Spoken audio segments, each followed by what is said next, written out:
Quick! We're gonna need some time to fire up the engines. Let's give the laser turret a workout.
All right, let's get out of here.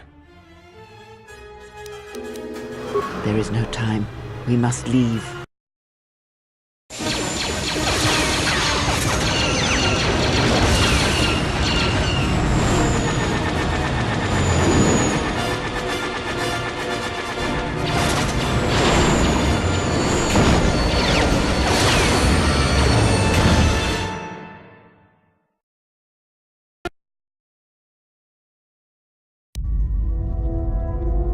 If they hit us, we're dead, but if they keep missing us, we're dead. It's great odds.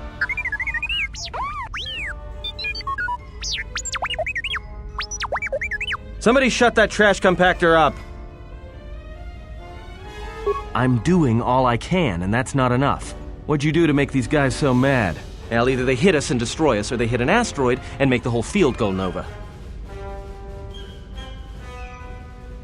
Not with all these asteroids around us. We'd enter hyperspace in pieces.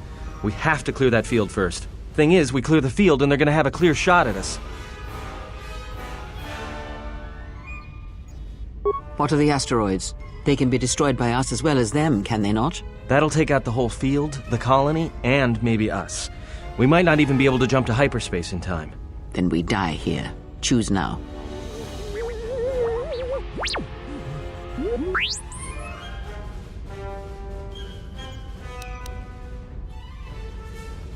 Hold on! This is gonna get a little rocky.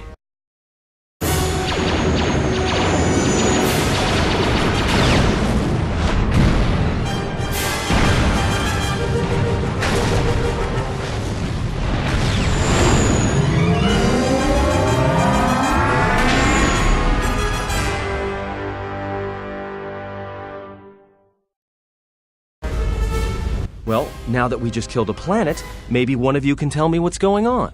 Because between assassin droids, a Sith Lord that looks like he sleeps with vibroblades, and being target practice for a Republic warship, I was better off in my cell. The Republic warship was the Harbinger. It was seized on its way to Telos by the Sith. They sought you, Jedi.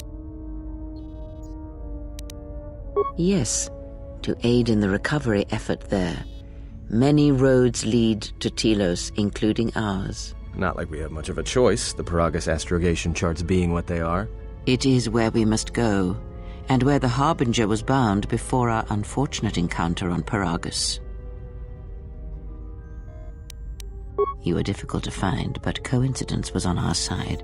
When I learned that you were on the vessel, I knew the Sith would not be far behind. When we intercepted the Harbinger, it was crippled, drifting in space. It was a simple matter to board the vessel and rescue you. Unknown to me, however, the Sith were already on board. Just as we made the jump to hyperspace, they fired upon us, nearly destroying the Ebon Hawk. Whatever occurred on board the Harbinger had rendered you unconscious.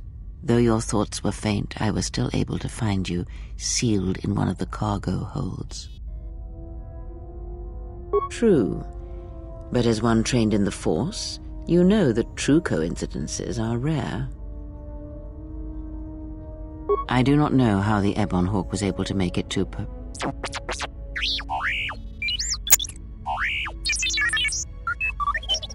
Be silent. We're having a conversation here.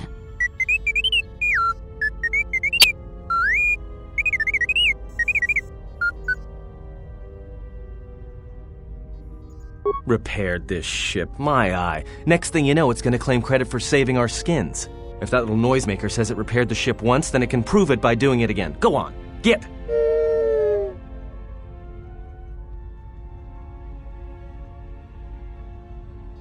Because you are the last of the Jedi. Once you are dead, then they have won. Exile or not, the Sith believe you to be a Jedi Knight, and that is all that matters.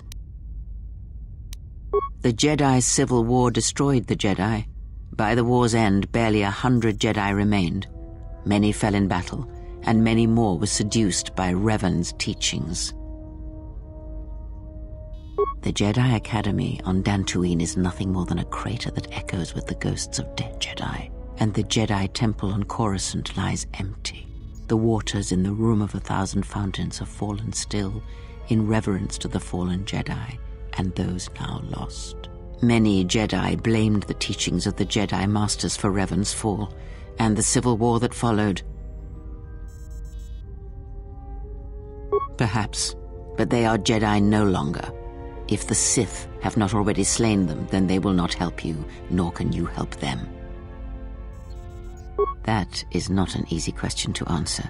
This threat is greater than you know, and I do not believe it is a battle that can be fought.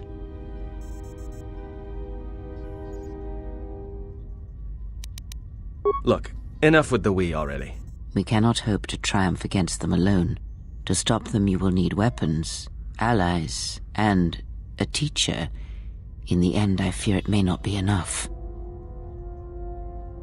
You fought in the Mandalorian Wars, and it cost you everything. Are you willing to sacrifice as much again? You are not listening to me. This is not like any field of battle you have ever fought in. Think carefully on your choice. If you choose to fight, if you choose war, it is a path few turn from once the first steps are taken. It carries with it a terrible price, and in the end you may find you have nothing left to sacrifice.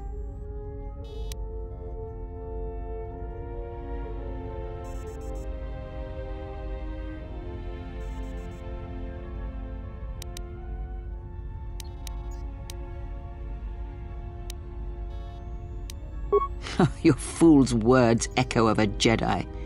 You have much to learn, but we have spoken long enough, and my wound pains me.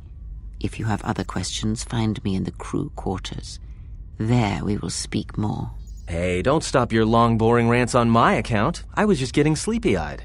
Also in private, we will be mercifully free from the opinions of imbeciles and fools. Look, not like I care or anything, but you might want to go check on our passenger, especially with that hand of hers.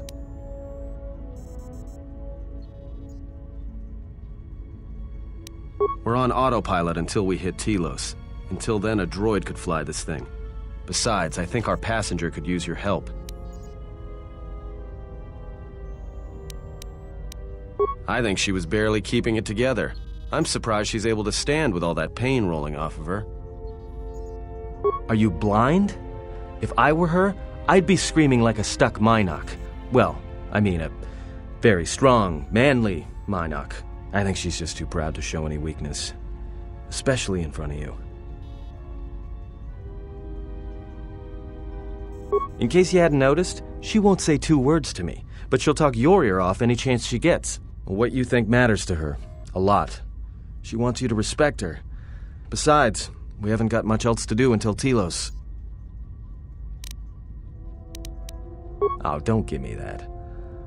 All it takes is being around people enough to read them. You should try it sometime.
Have you come for more answers? There is little more left to give. That does not surprise me, any more than you hearing my thoughts when we were apart. The pain, however, was unexpected. If I could, I would have shielded you from it.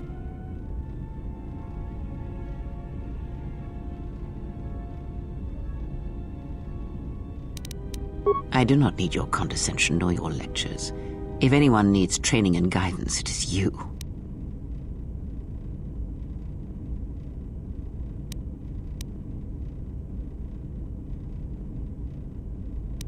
I do not know. I fear that the consequences would have been more extreme.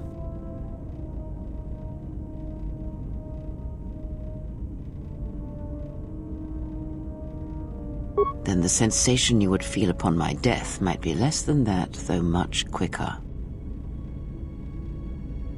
Possibly, yes, and I fear it works both ways. I would not wish to test it, nor should you.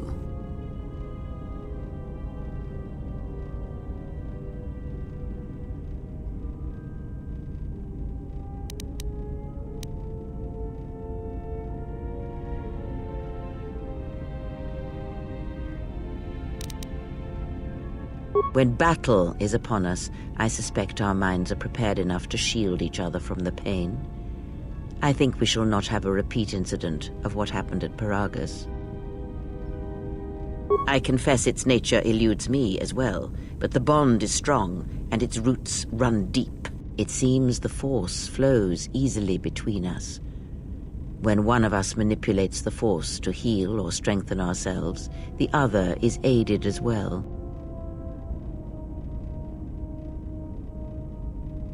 A powerful technique indeed, though, as we have noticed, it has its drawbacks. I do not know. The Sith struck more swiftly than I thought, and they will not stop until they have you in their grasp. If you fall, all the galaxy will echo it. It does not matter where we go. It is not the destination that matters. It is the journey. All paths will take us to the end, whatever it may be, and no matter how strongly we fight against it. For now, we are bound for Telos, and that is enough. Before the war, Jedi who failed their training were sent to the fields of Telos to serve the galaxy, not as Jedi Knights, but as farmers and laborers. The destruction of Telos was complete. I doubt any Jedi remain. Yet there may be echoes of their passing. We shall see. Then I am left with nothing more than we had already. My faith in you and your ability to meet what comes. Ask, and I will answer. These Sith, they seek the death of all Jedi, as have all the Sith, since the Jedi Order was first split. Yes, the Jedi Civil War is not the first one of its kind. Thousands of years ago, the Jedi had another civil war that split the Order. It was a terrible thing. A faction among the Jedi abandoned the teachings of the Order, following their own path. They waged war on their fellow Jedi, a war that raged across the galaxy. But these fallen Jedi were cast out, defeated, and they retreated to worlds in the Outer Rim. Over time, they took on the mantle of the Lords of the Sith, but in their hearts they never forgot the Jedi. The hatred for the Jedi Order burns in their veins like fire and echoes in their teachings. Revan tasted it, as Malak did. In a manner of speaking, they are different from Malak in that they are concerned only with the destruction of the Jedi. For them, it is all that matters, all that ever mattered. It is a different war these Sith wage, a thing of silence and shadow. They strike from the darkness, hiding from the face of the galaxy until all Jedi are exterminated. After all the Jedi are gone, then the galaxy is theirs, no matter whether the Sith or the Republic rules.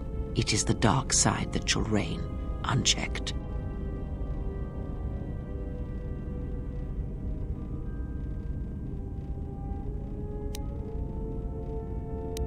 I believe them to be the result of special teachings. Their apparent weakness against you is evidence of this. Those Sith assassins can sense their prey through the Force. It is like a hunger. They feed and grow stronger when they are near Force sensitives. The stronger their prey is in the Force, the deadlier they become. As long as you were cut off from it, you were able to evade their sight. But after Paragus, I fear that you will be no longer shielded from their eyes, or the eyes of their masters. The stronger you grow, the more will come. Ask, and I will answer. Indeed. And was it the same as before? If my suspicions are correct, perhaps the damage the Jedi Council did was not as permanent as they thought. It is not an easy thing to cut one off from the Force. What did you believe? That you suddenly lost your connection with the Force without reason?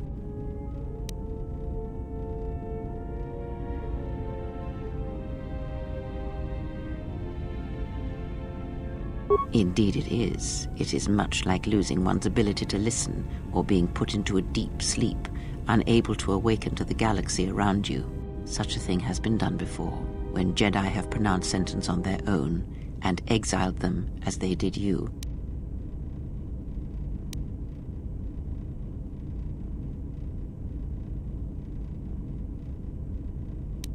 It is possible that such a thing can be undone. Still, even so, the chances of the Jedi undoing such a thing for a traitor is a slim thing at best, assuming they yet live. Our link may have had other consequences. Perhaps you can hear the Force again, distantly, through me. If so, then there is hope. I may be able to teach you, train you to feel the Force again, and if you will not allow me to help you, then other Jedi must train you, or undo the damage they have done.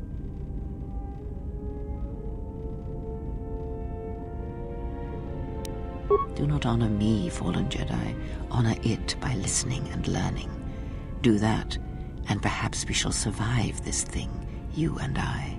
I offer to train you to become strong again, to know the ways of the Force, and to hear the Force sing within you as it once did.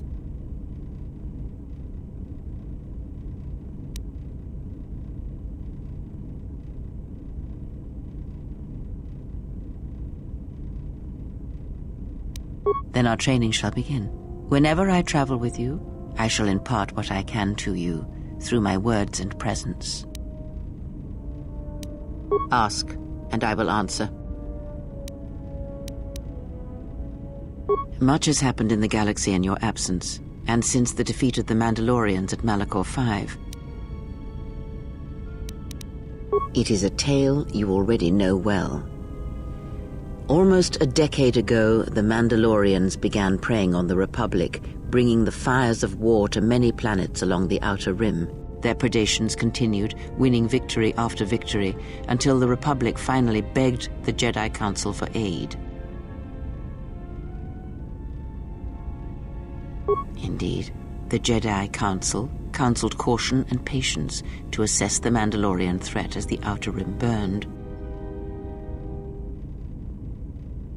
2 Jedi Knights, Revan and Malak, defied the Jedi Council. They challenged the Mandalorian fierceness and brutality on the battlefield with a viciousness of their own. Revan's entrance into the conflict marked the true beginning and end of the war. It was Revan who drove the Mandalorians back into the unknown regions. Yes, I have heard tales of Malachor 5 and Revan's part in it. I know you served there in that final battle. It must have been a terrible thing. You speak the truth. The war's end was merely another beginning, and what seemed a victory for the Republic was far from it. Many believed the Mandalorians defeated at Malachor 5, but the Mandalorians taught the Jedi much through battle, and so it was that Malak, Revan, and the Jedi that followed them discovered their true natures in the Mandalorian Crusade. But you know this.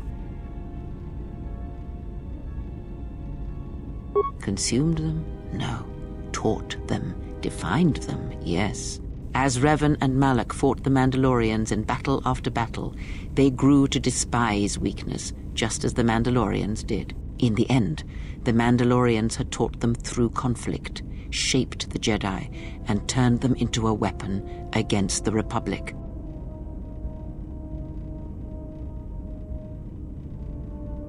Revan and Malak, and all the Jedi that served them, turned against the Republic and the Jedi Order.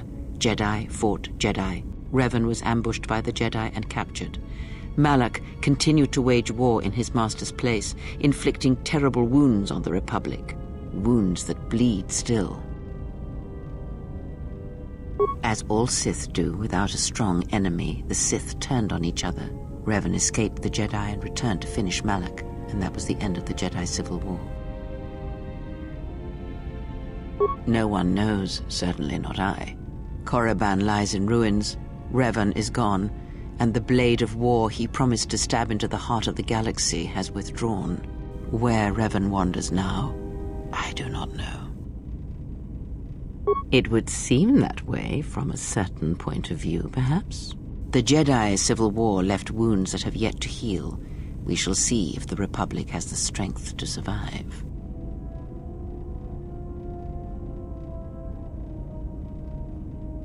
A culture's teachings, and most importantly the nature of its people, achieve definition in conflict. They find themselves lacking. Too long did the Republic remain unchallenged. It is a stagnant beast that labors for breath, and has for centuries. The Jedi Order was the heart that sustained its sickness. Now the Jedi are lost. We shall see how long the Republic can survive.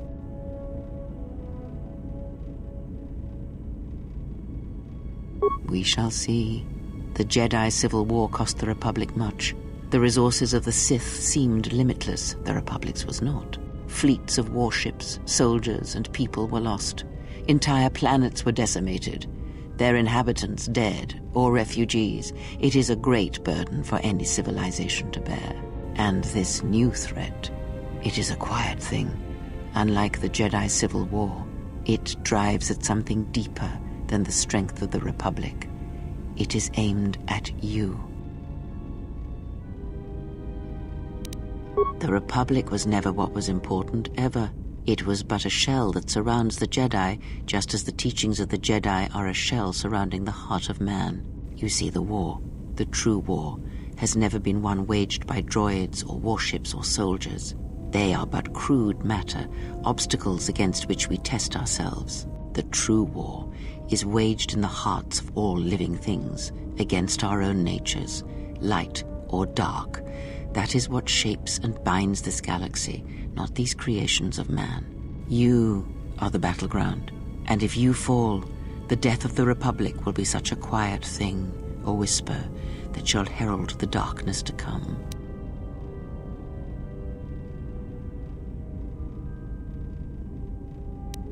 I would see to that fool in the cockpit, and remind him of our destination.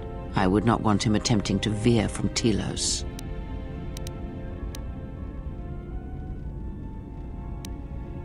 He is a fool and an imbecile. His potential lies downwards, not up. Watch that one. His thoughts are slippery. I do not trust him, and nor should you. Such a man serves himself first, and his allies next.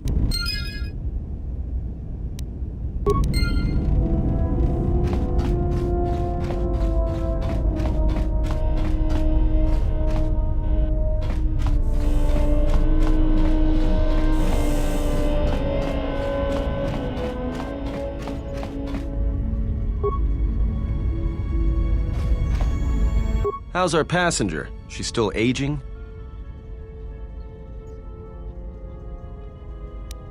Yeah, to you, maybe. I don't usually hear much beyond fool and imbecile. She's lucky she's a Jedi, or someone would have killed her years ago. I mean, how old do you think she is? She may have been good-looking once, but it takes some hard living to make creases like that.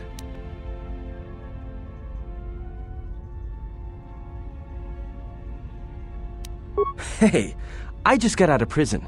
If we had a decent navicomputer, trust me, we'd be dropping out of hyperspace into the Nar Shaddaa Red Sector right now. After spacing that old witch, of course.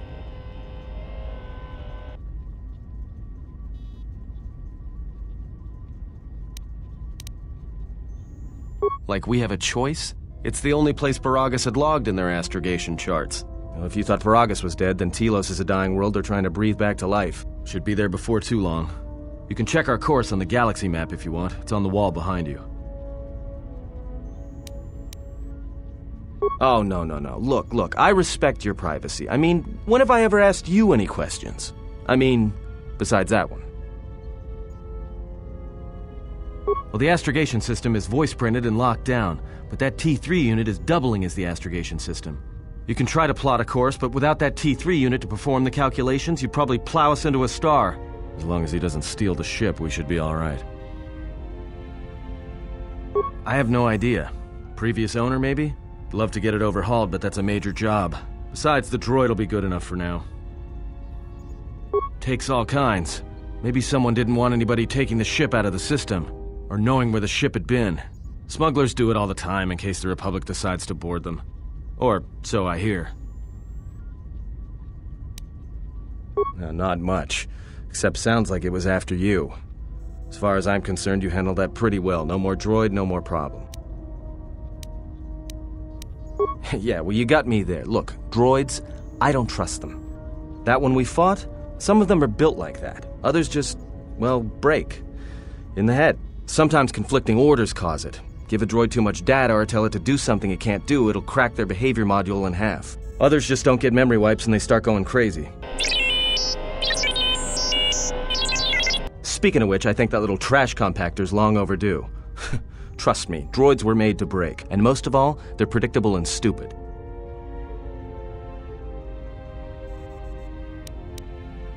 So, what happened? Don't give me that. There were plenty of times back on Paragus where a lightsaber would have been helpful. So where's yours? Oh yeah? I thought a Jedi was supposed to be married to their lightsaber. Guess I heard wrong. Were you a single hilt or one of those double-bladed Jedi? Huh. I hear the twin blades are harder to master, but they can make enemies stampede over each other running for cover. A lot of Jedi in the Mandalorian Wars use double-bladed sabers. A more aggressive blade gives you more slaughter per swing. Hey, you didn't go red, did you?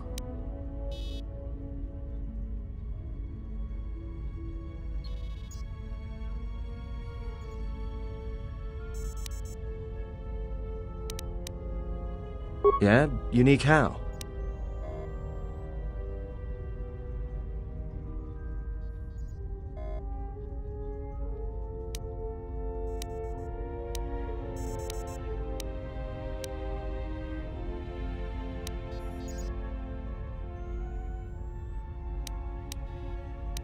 Must have been something. Sure be nice to have it now. Might make those Sith think twice before coming after us.